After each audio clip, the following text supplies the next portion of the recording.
So this is the IoT and wearable device meetup.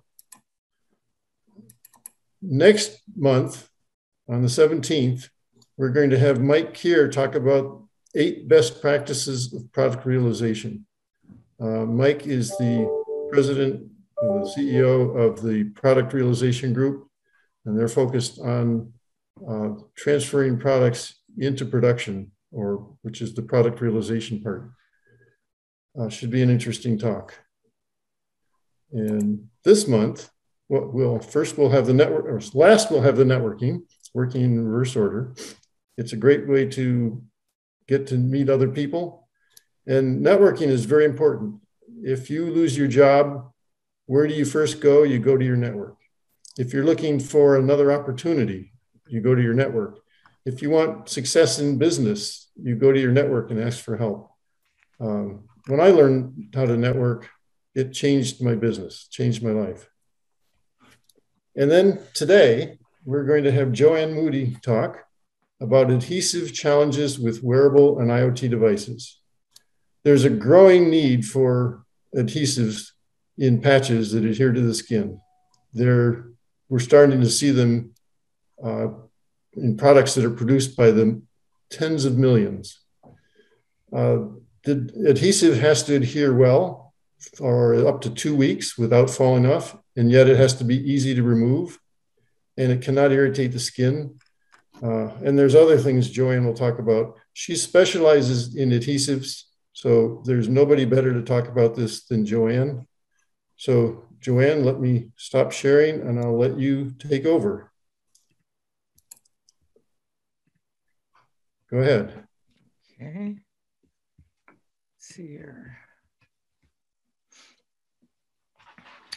Well, thank you for the introduction. And my goal today is to provide information on insights on integrating skin adhesives into your new wearable products. We're going to go over trends and examples, and there's a lot of requirements. We'll focus on a few of the key ones, as well as how to go about doing a selection of adhesives and materials. And then, of course, the evaluation and testing is really critical, as well as we'll then go through some of the key challenges, which are somewhat related to the key requirements. And finally, we'll have a few takeaways. So before I get started, I just wanted to spend a few seconds here and see if you could, as an audience, introduce yourself on chat. And I think Brian will just give me a little feedback here in a few seconds on who's attending and what your interest would be. So to see your chat, just go down on most screens. It's at the bottom. There's a tab that's marked chat. If you click on it, you can type in what you do, and you can choose to send it to everybody or just to Brian. Yeah, so I sent a message on the chat, guys. Thank you once again for joining. I am still admitting a few more people in here. We are in the part, tell us about yourself. Tell us, a few facts about you, your job title. Do you have an ongoing project that you guys may be working on, or maybe like forecasting, in the near future to be able to work on? As well as, a current phase, a current stage that you might be in a current project today that you like to know about, you like to learn or ask. Feel more than welcome to ask questions on the chat. Give us a little bit background of you and so forth. I find it interesting just watching the messages as they pop up. I've already got a pretty good idea of who's here. Yes, nice. I already know several of them. Carlos Amezquita, sales, and works for MBK Tape Solutions. We have Len Suba, president of his own consulting firm. Kudos. And then we also have students in here as well. We have Becca Jennings. She's a second year university student. She's working on adhesives research, which is interesting. Okay. And we also have Pira, she does have something going on where she's starting in regards to adhesives as well. We're getting everybody participating, which is great. Rather than reading each one, Brian, could you, while JoAnne is proceeding, would you summarize different categories of people and how many are in each category for us, please? Yeah, so we have... You figure that out while JoAnne proceeds on to the next slide, and then you can interrupt and let us know. Yeah, okay. Sounds good. Okay, let's continue here. Well, great. We're going to start out with trends in the wearable device area. And it was about in 2020 with the pandemic that there has been a real shift to telemedicine. It occurred, and it looks like it's going to be permanent. And with that has helped skyrocket the need for these devices to remotely provide information. So this was a huge thing that happened. And along with that, as we get more devices, then we can actually personalize some of our own tracking and care. So this is really driving a lot of what's going on right now in the device world. And then I listed 3 other areas that I see growth in, which have to do with the drug delivery patches and some negative wound therapy, and of course, the skin adhesives. So these are some kind of big trends in that sense, and then move on just to a little bit of some technology changes and innovations. So back to biofeedback, I think that's a really big trend that we're seeing with ways we can do it, more and more devices helping us do that. And of course, the miniaturization of electronics and miniaturization of batteries and all of these things are helping us make small enough devices that it makes sense to put some of them on our skin and get direct measurements. And we see, of course, combination now of putting multiple sensors together. And then, of course, we have new materials like the e-textiles and some of the stretchable materials that are going to influence direction of some of the innovations coming up. So with that, I'm going to move on to actually look at just a few examples of the wearables, and then we'll move into how we develop them. So we have here some form factor comparisons of patches versus bands. And what's fascinating about this is that, the bands started out, they're a bit bulky and they could do a lot of things for us. They have a nice battery life, but they don't do everything. We need to get close to the body, close to the skin in order to measure things like the glucose monitoring, for example, continuously. Our core temperature is measured better off the skin than on our wrist, for example. And so there's several areas that the direct attachment gives us better data. And it's smaller and doesn't show up as well. Disadvantage, of course, of the patches has to do with more skin sensitivity, although the bands do have sensitivity issues. Early on, the Fitbit was recalled for sensitivity. And even recently, I was just in 2022, you're seeing different wristbands having, again, some issues with sensitivity, partly, I think, related to rubbing and friction. But both have to always be considered in working in anything that touches the skin. And then back to the battery life, of course, the bands would have more capability for longer life. In the cases of what we're going to talk about next, though, the skin adhesives are the enabling technology now to get those devices directly attached to our skin and get the better measurements.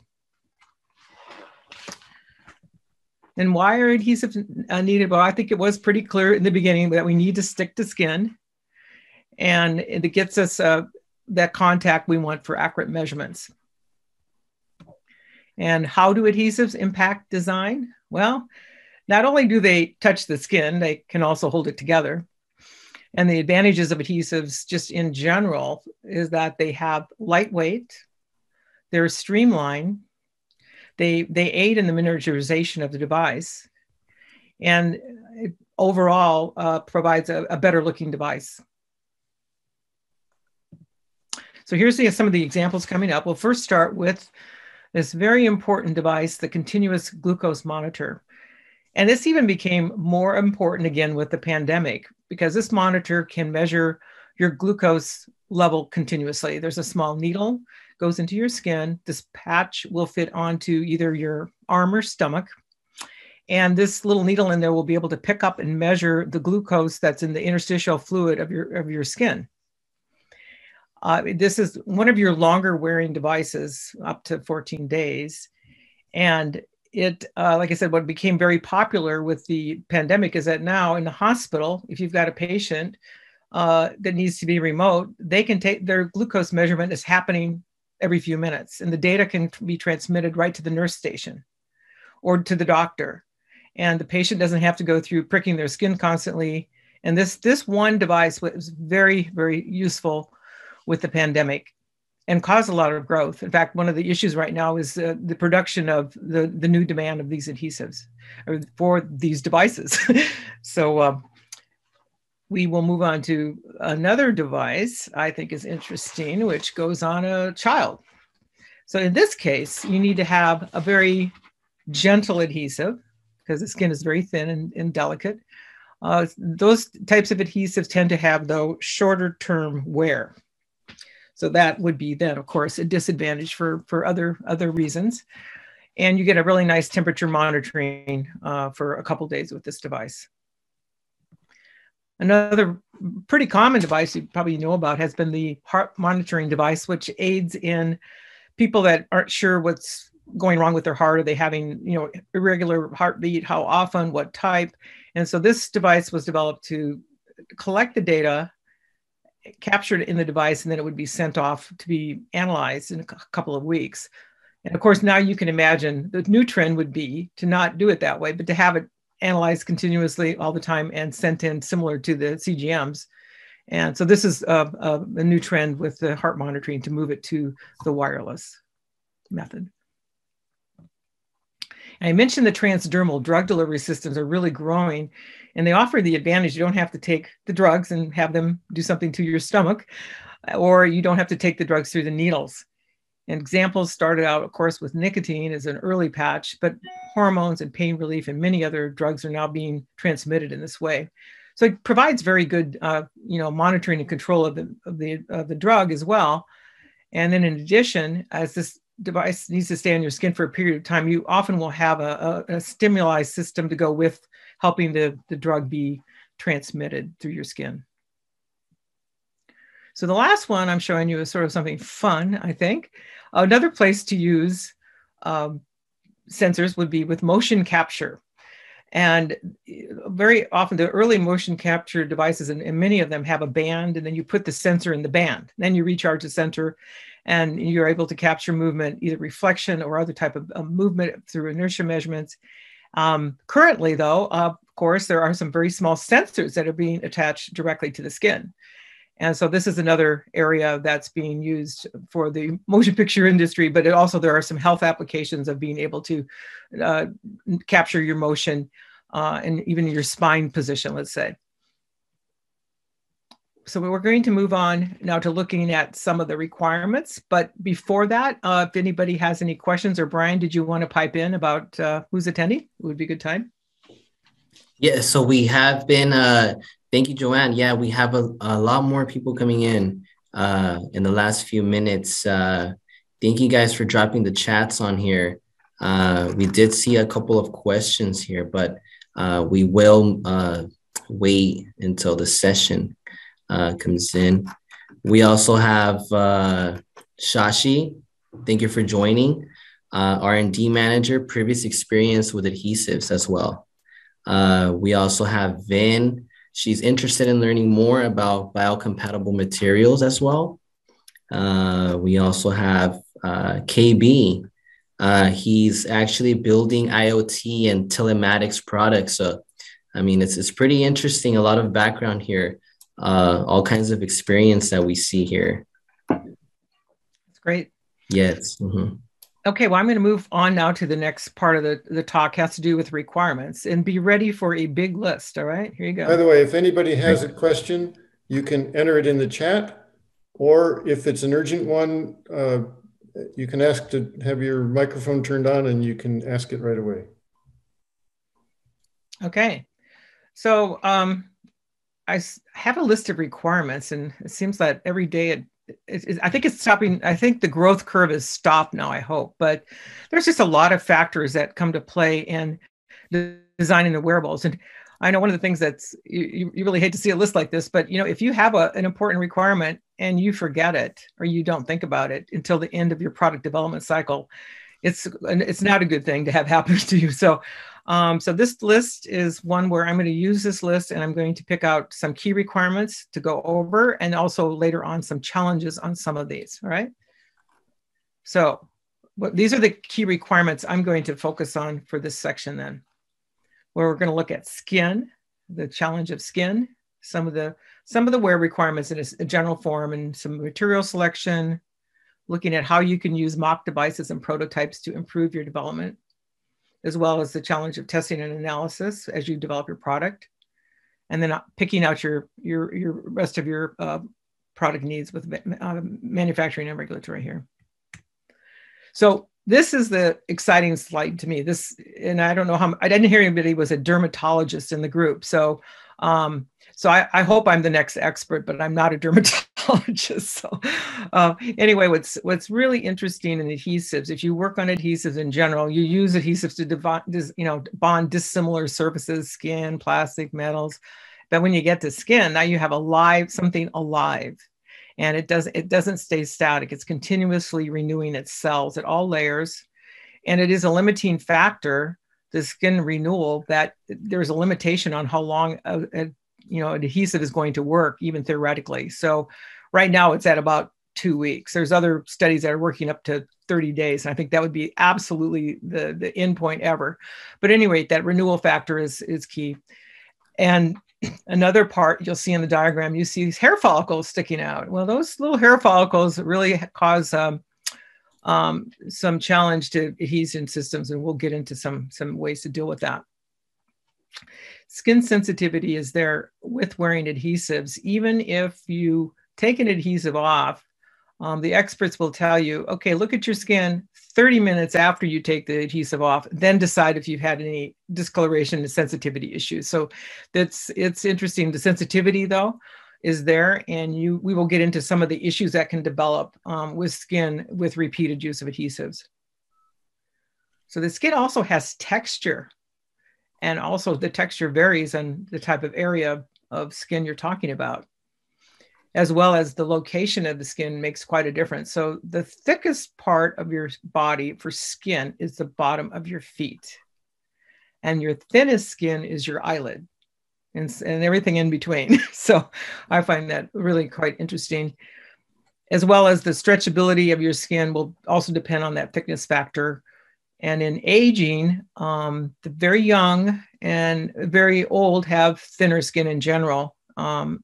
Recently, I was some of my studies, I found that they said that at about age 50, you will start to lose some collagen, some elastin, and some fat that will start to, that's why the skin starts to change shape, you might say, and shows wrinkling. So that's a factor in how we look at the products that have skin adhesives. Another important piece is in adhesion science and picking adhesives to adhere to the right surfaces is something called surface energy. I'm only going to talk about it a little bit on this slide, but the skin is a low surface energy material. You know what else is? Things like Teflon, that's hard to bond to. Some of the polyethylenes, they're hard to bond to. So these are low surface energy materials. And in an adhesion world, they're difficult to work with. You prefer to bond to metals, they're high energy. And you still can do matching of adhesive properties and chemistry to get bonding, but there is some fundamental surface chemistry going on with the skin that make it difficult just by its very nature. As well, it's a little bit of an acidic measurement as well on top. The pH is a little bit acidic.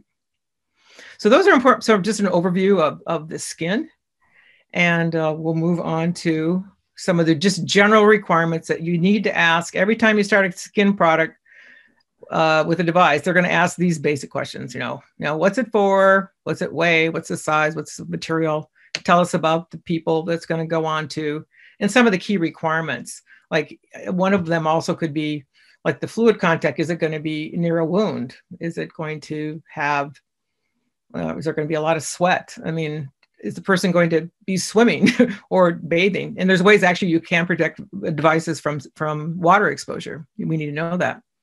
The movement also and sweat will interfere with things, and we have to have moisture management. So these are important. And then, of course, there's the hair interference factor. is that going to be something we have to consider? So from a selection standpoint, I think the key thing I want to talk about on this slide are these phases. In material science, and I've worked in this area quite a long time and moved into adhesives full-time about 15 years ago, I found that there are some phases that need to be worked through on adhesives and putting them in products. So if you're developing a wearable, you need to add the steps integrate these kinds of steps into your development. You might call them something different. But for example, a definition phase is when you're doing your initial design and you're trying to, in the case of wearables, you're very concerned about all your electronics. Can you get them? What size, what battery life? You're putting your package together. And then at the end, you figure, well, okay, let's get the housing material worked out and let's put that adhesive on there. Maybe later, or maybe in skin adhesive, you might do it earlier. Well, in all my projects that I work on when I can, there's a phase called screening, and it's different than working on an electronics device. So what has to happen is we'll go into further steps on where that becomes important in your development phase, just so you can pick out the right skin adhesive to begin with and move on instead of waiting to the end. So there's a screening criteria section, some ranking and selection. And another reason to do this ranking is because of materials availability. Right now, I've got a couple of projects. I like to have a couple of vendors involved. And sure enough, one vendor, they're having a safety issue, they said, so I can't get one of the adhesives. Another one is another supply, and they're both in other countries. So it's good to have a good idea of a couple of sources, as well as a couple of versions of that one product. So let's go through screening, because I consider that the most different piece that I want to talk about in working with skin adhesives. And so early in the project, even in that design phase, you kind of know the size of that device, and you might even know the general materials you prefer to use for the device. You have some environmental things, you have some environmental chemical exposures that will limit the kind of device materials that you're going to want to use. And ultimately, for an adhesive to work with a device, they have to be compatible in terms of getting them to be together with other adhesives or other bonding techniques. So that's important, as well as even predicting in advance the kinds of criteria you want to test against. And then you want to mimic the application as you can in some bench tests. Along with that, it's important to understand that in using adhesives with skin, of course, you can imagine they've already met some kind of biocompatibility testing requirements from the vendors that sell them. Yes, they do. And they all the skin adhesives, every one of them shows some degree of sensitivity in the testing. So that's something that is surprising. They're the one thing in biocompatibility testing that can really wreak havoc with results. So you might have, you might want to wait on doing the biocompatibility, but you're going to find out shortly that you're going to want to check into these kinds of tests early on, just from a budget standpoint, and when to do them. So the screening approach requires we look at some of these things and decide when we want to do these types of tests on screening, pushing as many forward as possible, but knowing you don't want to do some of the more expensive tests till you've got your device fairly well developed. So here's a mock-up device, really useful to do early skin testing and screening. And I know a lot of people in the wearable field do this all the time. As they're starting to come up with a device, they've got a prototype. And in the case of skin adhesives, the idea would be to have a mock-up device that would simulate at least the stiffness and the weight and the size. It doesn't have to be the right material necessarily the first time around. And you might come up with a very simple device that's put together with other adhesives, such as a tie-layer adhesive is commonly like a double-coated tape or a transfer tape that could be used to then attach your skin adhesive to, so that you could take this and do some initial tests either on, some low-energy substrates. Like I said, that could be a low-density polyethylene. It could be a synthetic skin. It could be an animal skin, and it could be a human skin. The dilemma you have to be careful what you're doing here, because the tapes that you get for sampling will not be sterilized. So you have to decide, that's something to be careful about, that if you're starting to do skin tests on humans, you may want to pre-sterilize the materials in advance. And that's rather different than other kinds of products that you've probably worked with. The earlier you start this, you can do various simulations on tie layers. You can decide you don't want a tie layer, that you really want to use another bonding technique. So you have time early on, and that's the thing about adding that extra parallel path to your project. That's really kind of important, I feel. So test analysis along with everything is this, as Walt mentioned. It must stick to your skin, this adhesive, when needed, and then subsequently be removed cleanly. And this is not the way that you normally develop an adhesive. Normally you develop it so that it sticks strongly to both sides of the substrates. And when you remove it, the adhesive splits in the middle, or you tear your substrate. So in the case of skin, we don't want to leave adhesive behind, and we don't want to rip off the substrate, which is the skin. So that's what makes this partly more complicated than you might expect.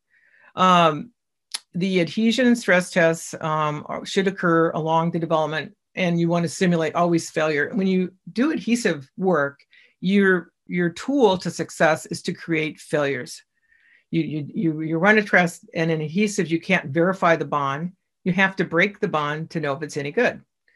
So that's something you need to know about adhesive. So with this case, again, it's an adhesive. We need to work and develop failure type of analyses that make sense for this kind of product. And then to reduce skin trauma, what I've been finding is that there can be some preclinical studies done if you're wanting to direct yourself to adhesive A or adhesive B that will help you, again, pick the right material. And, or let's say you want to further develop your skin preparation and removal steps. That's, again, part of not having the residue left behind and not hurting the skin. So all this early analysis is something to consider for a successful adhesive work in this area. So common failure mode for all these devices is that they fall off. The edges peel up. Some of that can be improved just by increasing the layer of the adhesive past the side of the device. They call it adding a skirt. And you really do need to do that. If you have something stiff, you don't want the adhesive to end right at the edge of the device. It will absolutely come off. So this diagram shows some of the different kinds of forces that you have to think about. So if your device is on your arm and it's hanging and it's vertical, then you're going to have a shear stress for sure. And there are typical adhesive tests done all the time on these types of tapes. They're called static shear tests, for example, and they're standardized tests, ASTM and some other tape standards out there. So you hang a weight from on a this wouldn't necessarily be your skin, but it could be. But you simulate, again, a vertical hanging weight to see what kind of shear stresses will form, as well as you can do peel and look at that as well.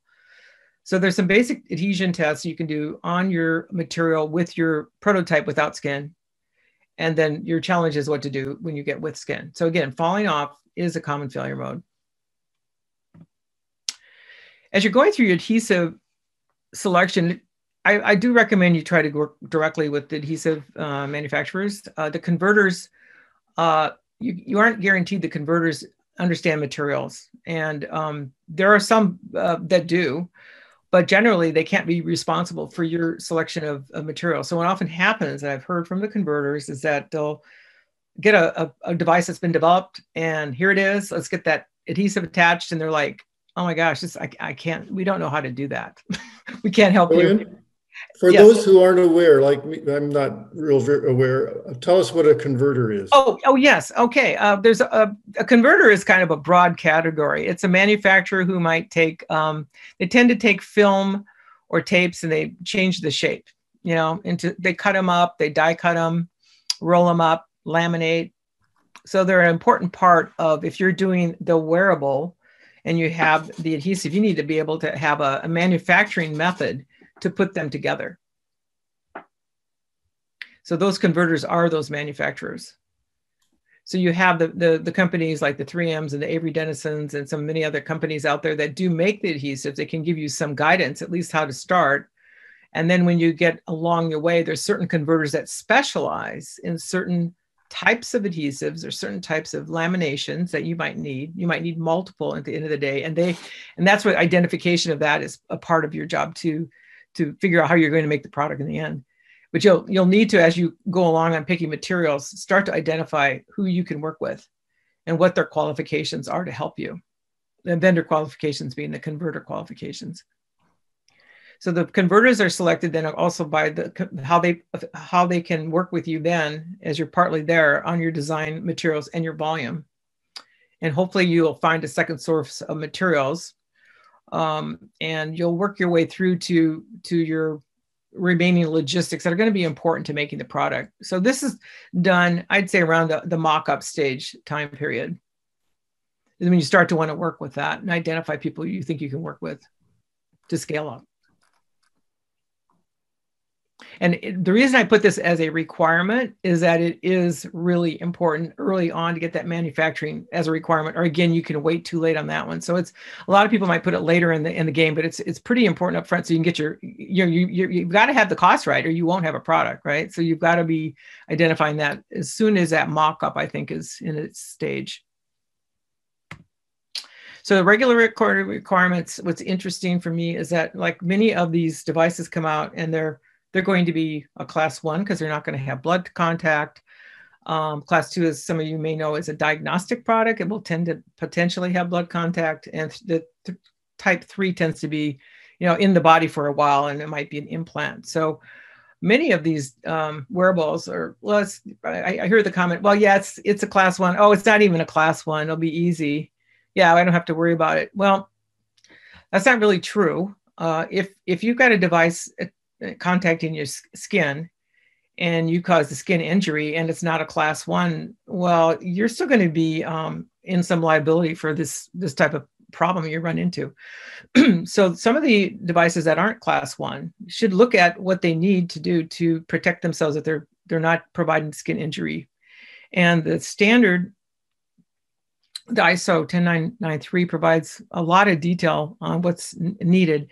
But basically for these adhesives, you need to do, they have some sensitivity tests, some cytotoxicity tests that are not too expensive. But if it's got an adhesive in it, adhesive can have some other little chemical byproducts that come out of it over time, and an extraction and leaching evaluation may be needed. Those are the ones that are expensive. So they're thousands of dollars. So that's where early on, to find out your risks and to find out if you need to comply with some of the testing, even if you're not a class 1, I think is important. So I have time for some questions coming up because I'm going to switch over to looking at another section here. Is there any that you wanted me to address right now? I've got a question. Sure. If you're using a material that's been used on the skin and an adhesive that's been used on the skin, would it still be necessary to do testing? Well, the vendors will not say that their tests will not apply to your application. The test, you'd have to repeat it with your device. Okay. Because especially the extraction leaching part. And we'll get into some examples of in the slides why that's important. Yeah. Yeah, we did have a few more questions as well from the audience. We had Vin Lam ask, how do we determine whether cured resin, oligomers, monomers are biocompatible? Well, you need to go through the 10993 testing. I'm not going to go through the details here, but you have to go through that testing. And like I said, the testing can be, for the sensitivity stuff on a class 1, can be, I'm getting recent quotes are about $9,000 on those sensitivity tests. And then the extraction and leaching can be $30,000 to $40,000 for the whole device. Wow. So it's what they do is they simulate the use conditions, and you kind of go, oh dear. So you really got to find out if you have to do that or not. And that's the exhaustive costs. If you have a simpler application, then that's the high end I gave you. Yeah, absolutely. Thank you, Vin, for your question. We also had another one by Ashutosh. Do class of medical devices depend on the adhesive that is used? The answer to that is that the class depends on the application. The adhesive doesn't have anything to do with that. Usually, again, you're going to use an adhesive you think has already been tested, but if you're talking about, though, the adhesive to be used to seal a wound, That's a different story. If we're talking wearables. So there are adhesives that, are replacing stitches. Exactly. And there are adhesives going inside the body to stop bleeding when they do a robotic surgery. So that's a little different story. But in general, it's your device application. It's the type of, is it topical? Does it see blood? Does it go inside the bloodstream? How long? And these days, they really want to go through. They do a different kind of risk analysis than they did many years ago. They've changed the way they look at the biocompatibility testing. So it's really good to be up to date on the new standard. Yes, that's very pointful. And then I had a question myself, JoAnne. How do we prevent for future cases, prevent skin injuries when it comes to adhesives? Is it really important to consider what part of the design cycle? Yeah, I'll get into that definitely in the talk. That's a good question. Yeah. We'll get into some of that because that's awesome. Okay, that's going to be part of your. It's coming up. Okay. Awesome. Sounds good. All right. It's a pretty big topic, but I'm trying to make it. I'll give you the intro to the topic. Yeah, but awesome. It's something that you can do it. Identify it and then just do it. There are steps to do it. So we'll get through that. Awesome. Okay. And guess what? The next slide is. Here we go. And go on those challenges. Look what's coming up. The big ones. That skin issue. Okay, so we're going to go skin issues, hair, duration, environmental reusability, and again, a little bit more, maybe repeating a little bit there, but a little bit more on construction and costs. All right. Okay, there's a lot of scary pictures on the internet of skin damage with tapes. And anyway, what happens is that they're due to different reasons. One is the improper selection. For example, there's some pretty strong adhesives that you could misuse that were intended for construction of the product, but you used it on the skin by mistake, for example. You could do that. There's some aggressive adhesives used in double-coated tapes. One side might be for the device, one might be with the skin. But within the skin selection, there are cases where, for example, you don't want to pull the hair out. And hair is pulled out by the common adhesives that are used even with skin. So there are special ones. So like, let's say that was a requirement not to do that. Well, and it happened. Well, you didn't pick the right adhesive. You have to be clear about that requirement, for example. Also in adhesive selection and even adhesive usage, how you remove this tape is a really big deal. I have some slides. I didn't put it in this one, but for example, let's say you've got a device, you've extended the edge of the tape and you're ready to peel this thing off. You actually, in peeling, you may actually want to put your hand down on your arm and peel it up. So you're holding the skin down, not pulling on it up. You don't want to pull up at 90 degrees. You want to do 180. You want to do this slowly. So in certain, especially in hospital situations with those wounds I'm talking about, there's a way to remove these.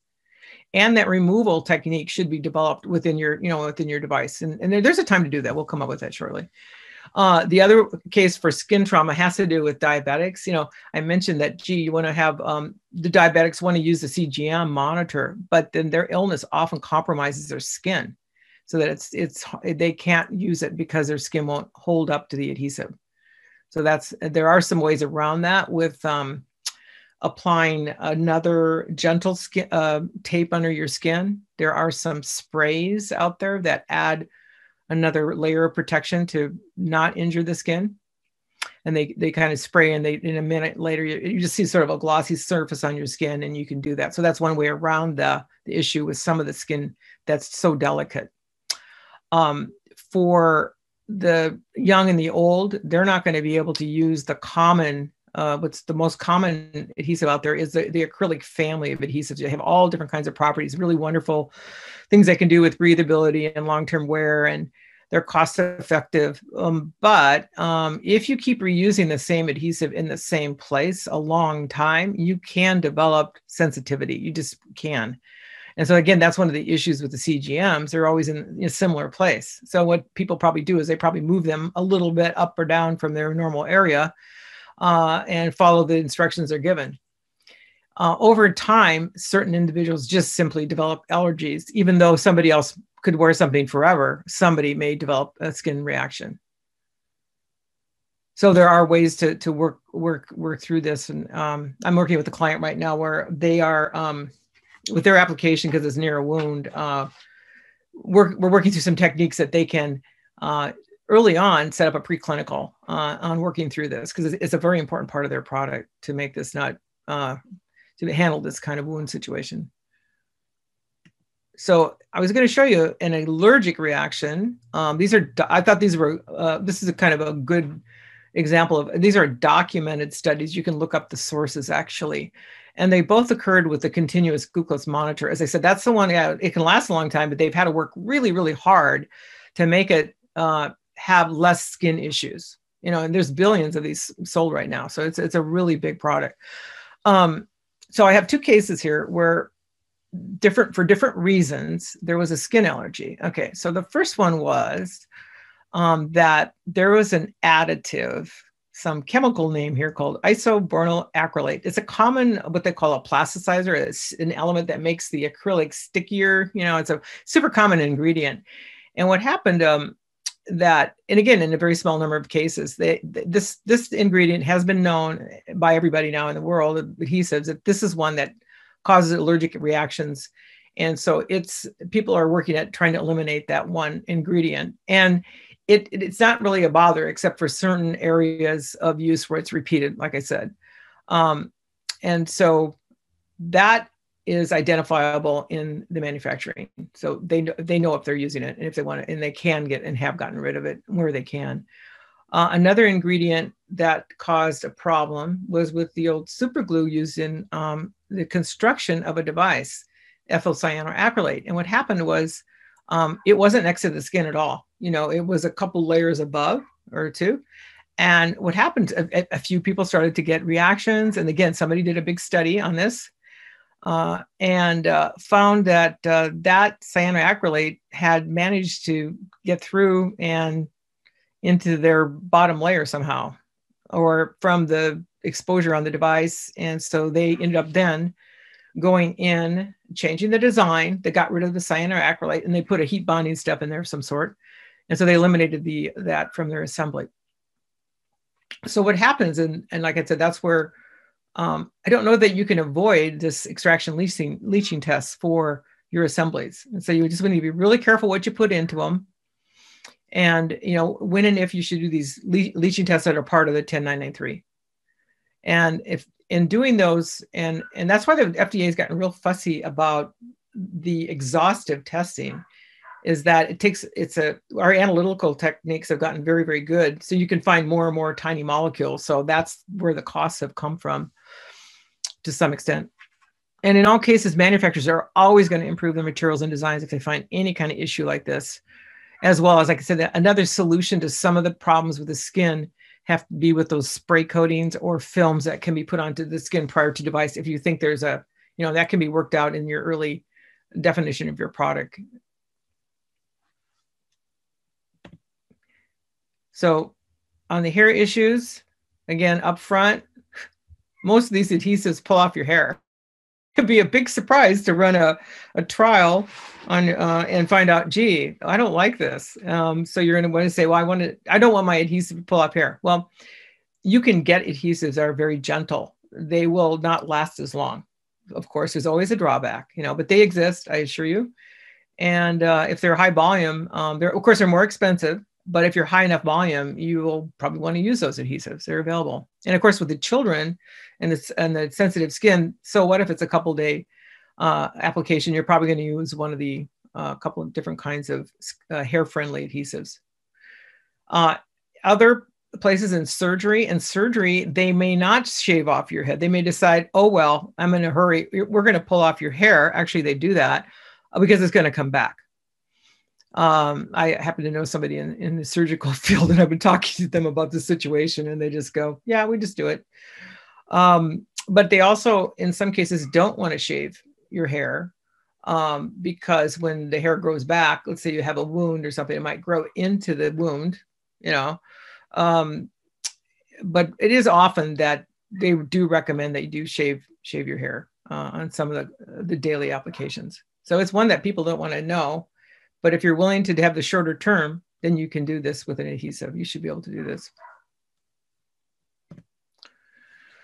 On duration, here's more on duration. Duration, as I've sort of mentioned, depends upon the chemistry of the adhesive and the formulation variations. So duration, is going to be less with older skin, younger skin, and certain areas that there's, I guess, one of the more difficult areas really is your stomach. There's a lot of movement and stretching and different positioning. So that can affect your duration. And then the cleanliness and dryness of the spot that's going to have the adhesive is a very big factor on duration. If you don't clean your skin, you have a little leftover lotion on it or a little skin oil, it won't work. It's not just that you want to use alcohol wipes. And there are cases where there's a certain percent of the population that are sensitive to that. And so there's many recommendations on different ways to clean with soap and water, make sure your skin is dry. There are also non-alcohol wipes. But you do need to make sure the skin is clean and dry, or this adhesive will not stick very long. I have experience in this area. My friends have tested myself, and I guess I had some lotion on my arm from the other day and I forgot and everything fell off. So yeah, it'll happen. The other thing that's really important, these adhesives you're using are called pressure sensitive adhesives. They're sticky skin adhesives, but in order for them to adhere, they need to develop, and they kind of have to wet out on your skin texture. So you have to have the clean surface. You want to put them down, and there should be an amount of time that you will want to hold that little device in place for the skin adhesion to work out. So some of the skin adhesives have like really fast initial adhesion. It's just like, wow. And some of them take, they're adhered, but they might take, maybe it's 30 minutes to an hour to really get good adhesion. So if you aren't aware of that, you could have premature failure just because that particular type of adhesive requires a little bit more time to get full adhesion, as they say. So those are some of the duration variables.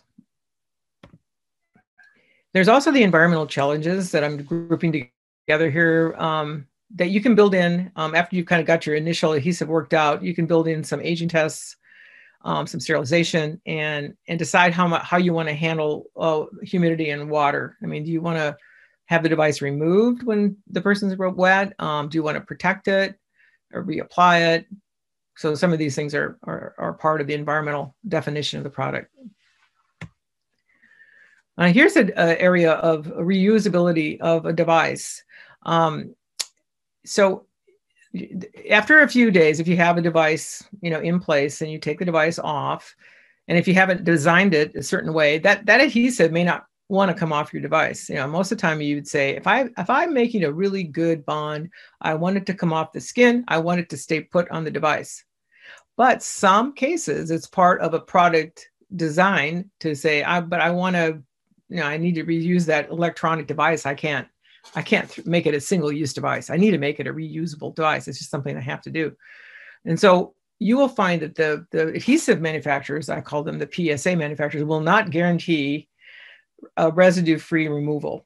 There's a few tapes. There's 3 companies out there that have patents on clean surface removal in different areas of like electronics and, masking tape for walls and different places like that. But you'll be hard pressed for any of them to guarantee no residue removal. So there's a couple things you can do. One, depending on if it's a short time device, there might be some potential that you could do some adhesive and surface matching with testing, and you might be able to solve the issue that you could make the device fully reusable and not worry about having to have residue on the surface that is really hard to clean off, or might, so the other way that is used for something would be that and it's often used, I think, with the CGMs these days, is that they may have a device, and I got an example of a prototype device here where there's their device on the left side, and the right side, that's a snap-on piece that has the adhesive on it, and you snap it back together, and that device will go on forever as it needs to. You can also use hook and loops. You can, the Velcro style to add the reusability, as well as snaps are pretty commonly used. So this is a feature that has to really be looked at carefully. And I know it's an assumption we all want to make. Yeah, I can reuse it. I'll just peel it off. Well, you'll have to test it, make sure that's going to really happen. And you can do it. You can do your aging tests and work through some material changes, and even surfaces will make a difference on removability. And just in general, there's a lot of pieces and parts that go into adhesives, and some of the terminology of these tapes have to be either a single coated style. There's different types of adhesives, double coated, transfer tapes, and you have these different options available for you. And how to put them together is up to your design. And it would be the converter that makes these little shapes. That would be the name of that manufacturer that would take different kinds of liners. They might add labels. They might add little release tabs. They might add features like the snaps. They might put multi-layers together for you. And they might even take a shape of a device that's not flat. And there might be some robotics involved on putting things together. So that's where the selection of your converter will, depend on what your design is. So here I have also the discussion about scalability and costs. It's interesting that some converters I've found are just, they're such high volume, and you end up with just being so happy that you have a high volume product, and they can get your costs way down because they have a very high volume. And then there's other cases you've got a design. It's like, this is a really customizable and interesting three-dimensional shape. I've got an adhesive in there. Who is going to ever put this thing together for me? And then, you might find a vendor that's all they want. They don't want the big volume, so you've got to do some hunting for certain applications that may have an unusual configuration. So you want to look at putting these again into your schedule someplace so you don't forget them, and they don't have to be done all early, just so you know in your project plan what you're going to do with this. So I'm ready to get to my takeaways, and I'll have time for more questions. So I have just put together 3 takeaways. So first, I feel that the stick-to-skin wearables do offer many benefits, and the key ones to me are the accuracy they can provide for the application, the comfort, and the convenience. And in the selection of the adhesive in the early phase, we need to know that we're going to include the prototype tests. We have to do skin tests and the removal techniques, and include failure analysis with understanding adhesives are defined by understanding how they fail. And then we work at preventing those failures. And finally, there are quite a few challenges related to the performance and the wear time, and these other factors related to really safety. Skin sensitivity, sterilization, compatibility. Those are all safety-related challenges, and they can be built in, and you can succeed with that with, again, good planning. Okay, so I am ready for more questions at this time. All right, guys. If you guys have any more questions, feel more than welcome to drop them in the chat. Also, if you guys are interested, we do have a meetup group. If you guys want to join, we do have upcoming events all the time, IoT and wearable device events. If you guys are interested in catching up and being part of the group, where you get to learn more and, stay, aware of our events that come up. We did have another question, JoAnne, actually. Okay. It was from KB. So interesting question here. Can adhesive devices be used with pets? Oh, they're going to have the hair issue. Yeah, right. I'm gonna have to ask what kind of pet. Maybe is what I have to ask. Yeah. So a wearable. The wearable bands, I would say would be pretty, but if you have to do some shaving, any place that they're using, skin patches, for wounds, that shows that they've shaved. So there would be some limited areas to use them if it was a skin patch in my book. It would be more likely you'd want to use what I would call the band approach. Yeah. Okay. Interesting. Yes. And then And for in regards to is there techniques that you would recommend when it comes to the removal of adhesives and implementing on in on your body? Is there certain techniques depending on the kind of adhesive that we're dealing with? Yeah. Okay, let's talk about removal techniques. They're related to your preparation technique. They're related to your design, and also it's related to the rigidity of what you've created. So, for example, these are going to have to be customized within your device, and that's why I said I really believe development teams can do this. It's just it's mechanical. Okay, so for example, let's say you have there'll be some differences if you have an adhesive around the edge of your product only. Mm-hmm. You might be able to just stretch that out and it just pops off, let's say, maybe. If you've got one that needs to be peeled off, then you're going to want to not peel it 90. You're going to try to figure out a way to peel it up gently without pulling on that stretchy skin underneath. So being in a hurry is not a good idea. You're going to want to gently, if you can imagine, there's techniques in some of the nurses' journals and whatnot that show that you want to hold down, and these are in some of the user instructions as well. I'm sure you can find them in some of the devices, especially in the surgical world, where you hold the skin down and you peel it back and you do 180 back. So you've got to imagine for a lot of these devices on consumer, if they are small, we're not going to have too much trouble. It's when they get larger and stiffer and then that becomes an issue. You can also put little ribs underneath to let flexibility occur. There's going to be design tricks you can do. It's not that, it's a matter of figure it out, do it. Yes. Do it.